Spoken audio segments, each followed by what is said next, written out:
people with disabilities who are the victims. Is that a short way to say it? I would say in not targeting deadbeat parents, but maybe in some way, in certain cases, benefiting the caring parent. If you have a deadbeat parent who's not only disobeying the law by not paying child support, disobeying the law by failing to care for the minor required by a court order, and in addition to that, failing to communicate in any way, and we were very clear that in any way, if they have if all three of those are valid according to a court, then the caring parent may receive the inheritance of the child. Thanks very much. Thank you very much. Appreciate your work together. Next up is Representative Laudenbeck, who has two bills. The first is going to be AB 406, SB 309, which relates to the reasonable and prudent parent standard, and her second bill is regarding the appointment of successor guardian if a child is in need of protection or services. Representative Laudenbeck. Good afternoon. Both of the bills that I'm working on today, Assembly Bill 406 and Assembly Bill 407, are part of the Federal Preventing Sex Trafficking and Strengthening Families Act of 2014. So these are bills that the agency has crafted in order to gain compliance with federal law, but also to ensure better outcomes for children that are in out-of-home care. The first bill that has to do with successor guardianship, so this is Assembly Bill 407. Under current law, we can designate a subsidized guardian for a child in out-of-home care. What this bill does is it allows for a successor guardian to be named at the time that the successor guardianship agreement is set up, so that in the untimely passing of the subsidized guardian, the successor guardian would already be named, thus streamlining the process for the next placement for that child. The second bill is Assembly Bill 406, and again, this is part of the Federal Preventing Sex Trafficking and Strengthening Families Act of 2014.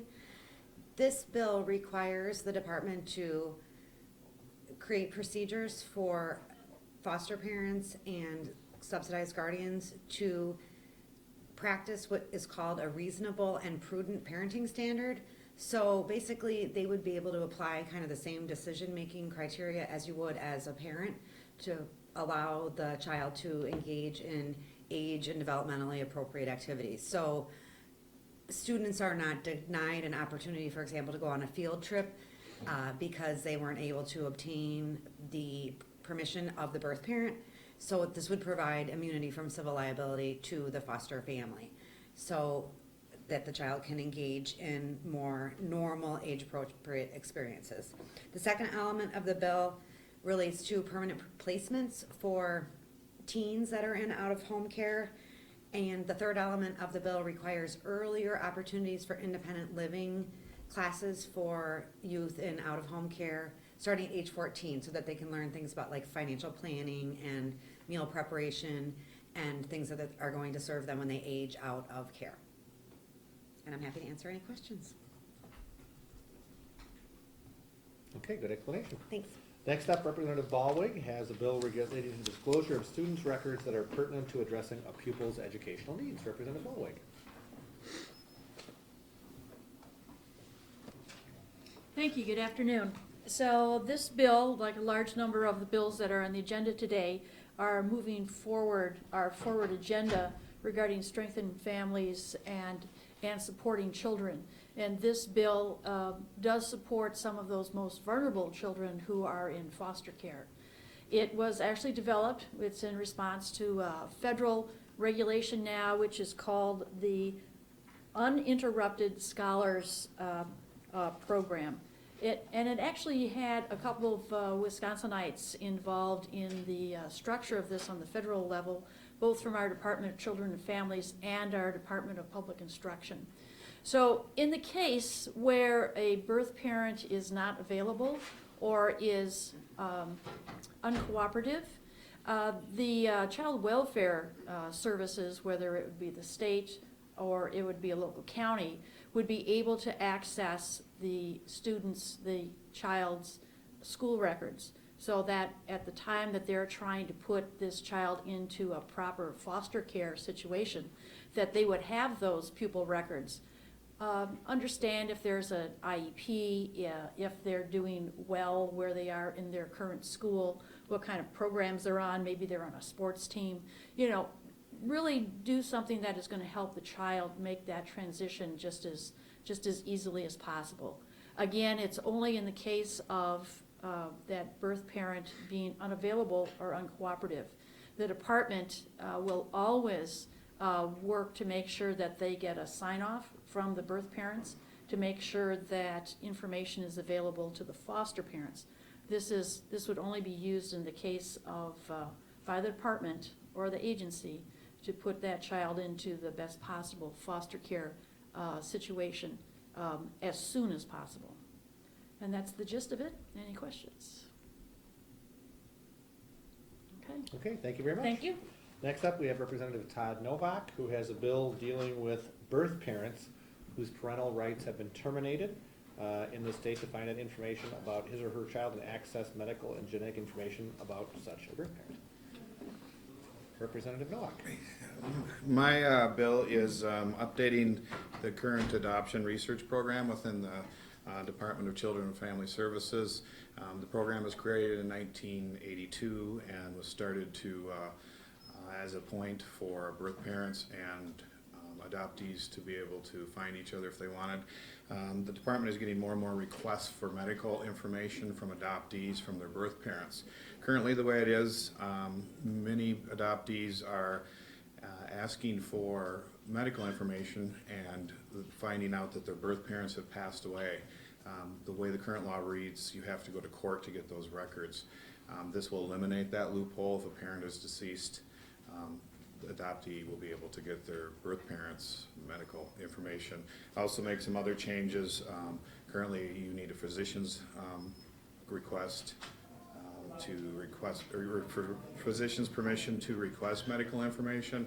That will be eliminated, and also it will allow minor children or guardians of minor children to allow or to access medical information from their birth parents, and this is all still done with confidentiality and everything. Any Okay, questions? Thank you. Good job. Next up, Representative Hutton has a bill dealing with electronic disclosure of electronic juvenile court records.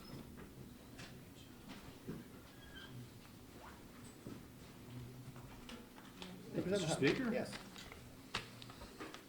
This is Bill 574, which is really a simple technical cleanup, but has significance for Milwaukee County. Back in 2012, Bill 270 was actually passed to allow transferability of juvenile records along jurisdictional lines. So right now, 71 counties can access juvenile records across jurisdictional, county lines, you name it. Technical fix, however, is that Milwaukee County does not administer its own child protection service program. It's all administered through the state. So when that bill passed, it was really geared for those counties that provide their own services versus those that are administered through the state. Milwaukee County uniquely administers theirs to the state, so right now they are somewhat handicapped because they don't have the ability to access important juvenile records for their intake workers as they're servicing these juveniles coming through the system. We think it's really an important cleanup because we want Milwaukee County and their juvenile service programs to be as accessible as possible to those past records so they know when those juveniles are coming in, how to best service those juveniles, how to best administer either punitive measures or social wraparound services to make sure those juveniles have the best fighting chance possible. Any questions? All right, good job, Chief. Thank you. Now, I'm sure most of you watched the game on Saturday night. It's probably not the thing we want to talk about today, but of course I thought the Hail Mary pass was fantastic. The outcome was obviously not what we had hoped for, but we get to talk about another bill today that deals with the Green Bay Packers and some development that hopefully will occur all Yes. around Lambeau Field. Representative Dave Steffen. Thank you, Mr. Speaker. Well, I've been a legislator for a year, and I can tell you one of the things I learned right away is that the best legislation that we as elected officials get to work on is ones that come from our district. It allows you to understand an issue from all different areas, all different perspectives, craft the best piece of legislation possible, and give it the greatest chance of success down here in Madison. So Assembly Bill 612 provides an opportunity for expansion of the liquor license quota system in the state of Wisconsin. This is the first time in the history of the Tavern League of Wisconsin that that they have ever been supportive of this type of expansion. And the reason they are is because it directly ties into economic development. So about 7, 8 months ago, I sat down with the Green Bay Packers in the village of Ashwaubenon. And for those who don't know, the village of Ashwaubenon surrounds Lambeau Field on 3 sides. And they said, we need your help. We have a situation where we have a $130 million economic development project that is going to break ground in April, and we do not have enough liquor licenses to fully support the potential of that project. So initially, they're going to have a couple of hotel and a brewery that's be going up right away, yet this year, next year. But the big projects that are coming after that are in jeopardy without a liquor license. So this will provide an opportunity for communities that have economic development projects of $20 million or more, the possibility to meet the needs with those liquor licenses. Additionally, there's a great option called municipal transfer provision, which allows municipalities to basically horse trade. If one municipality needs it more than the other, they work with that other community to allow it to be possible. So it allows for a collaborative, collective approach to economic development, which is good for every part of this state. And that's probably the most important thing. Speaker mentioned about this, about the Packers and about this, that being the source, and absolutely it is, and it's why I'm working on it, because I represent that area. But this benefits the entire state. The League of Municipalities has identified 10 to 12 other communities who are able to take this bill and immediately transition it into economic development projects. All told, likely $500 million worth of economic development. That's more tax base, that's more jobs. Helps places like the town of Brookfield, which many of you know has that Corners projects going on. They also have a shortage of liquor licenses, which prevents the full potential of that project to become reality. So again, I'm very thankful to be part of this and having the support of the committee, unanimous vote in the Assembly, and expecting similar success here today on the floor as well as on the Senate. Questions? Okay. Thank you. Thank you very much. Good, easy day.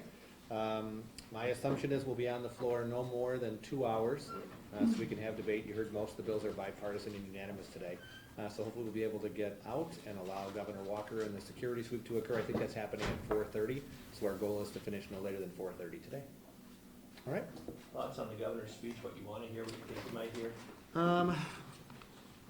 You know, Governor Walker has done a good job in each of the State of the State addresses that he has put forward, talking about the successes that Wisconsin has had, but sometimes I think we don't do a good enough job talking about our current situation, that our unemployment rate is less, or almost half of where it was when he took office, that we were able to pass through significant reforms on our agenda over the course of last year, and there's more to come this year, all while putting more money into things like Badger Care, keeping senior care, trying to focus on our priorities that will bring up this spring, talking about our Alzheimer's and Dementia Task Force, making sure we have more money for mental health. Lots of good things that I hope Governor Walker will spend time reminding citizens of the good decisions we've made and more that's yet to come.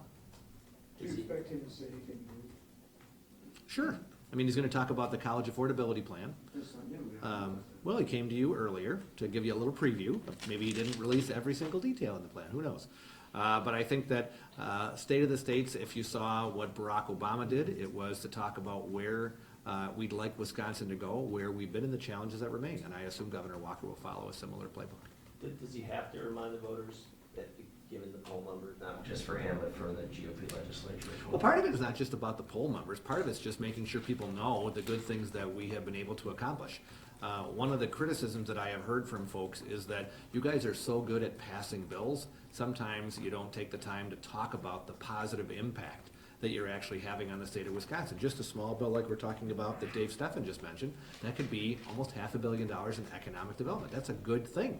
But we're going to pass it probably without much fanfare today in a bipartisan fashion, which means it doesn't get a big news story. So we will see even many decisions we made in the budget. More money for broadband, which if you live in rural Wisconsin, that is a huge need.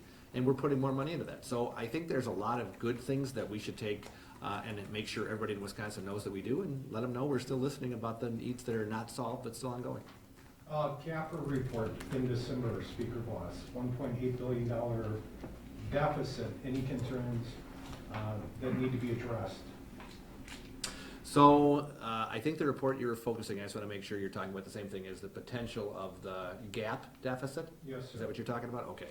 So The gap deficit is something that, of course, we want to make sure that we continue to work on. Of course, it's significantly lower than when we took over, so that is a major victory for those people who want to guarantee that we don't have ongoing spending moving into the future. So that's another thing Governor Walker should talk about, that we started with a multi-billion-dollar deficit that we have improved in almost every way possible. We have the largest surplus or the largest rainy day fund in our state's history.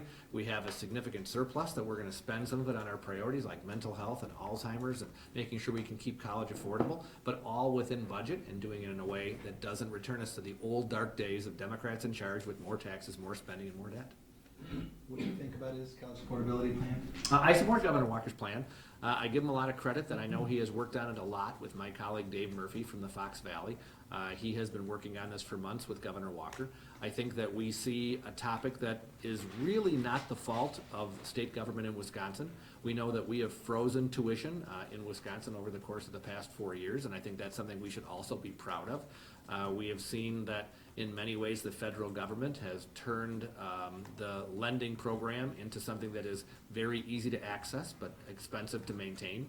I know my Democratic colleagues are going to continue to talk about having the state of Wisconsin's taxpayers absorb hundreds of millions of dollars of refinancing debt.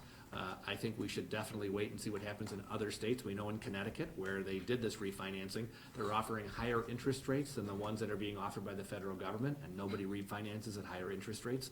So I think there's a lot of questions that are still out there, but I think that the governor's plan is a good one that we can get behind, and it'll hopefully be passed before we leave in the spring. Can you actually afford to do that right now, though, the governor's plan? The governor's plan is about $8 million. So as I said, I think our surplus is about $150 million. I certainly think that it's well worth the investment to be able to provide some grants to students who are in need, to make sure that you can deduct the cost of student interest as you pay interest on your loans, and to put some money into making sure students know how much debt is going to be and what the potential costs are to try to reduce the amount that's needed.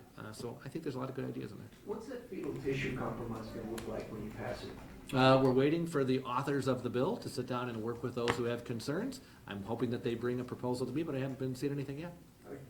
Do you think we might just wait all the way to the end of the session? It depends on how they work together. It requires both sides to sit down and compromise. Sometimes that happens, sometimes it doesn't, but hopefully it will. All right, thank you, everyone. Thanks.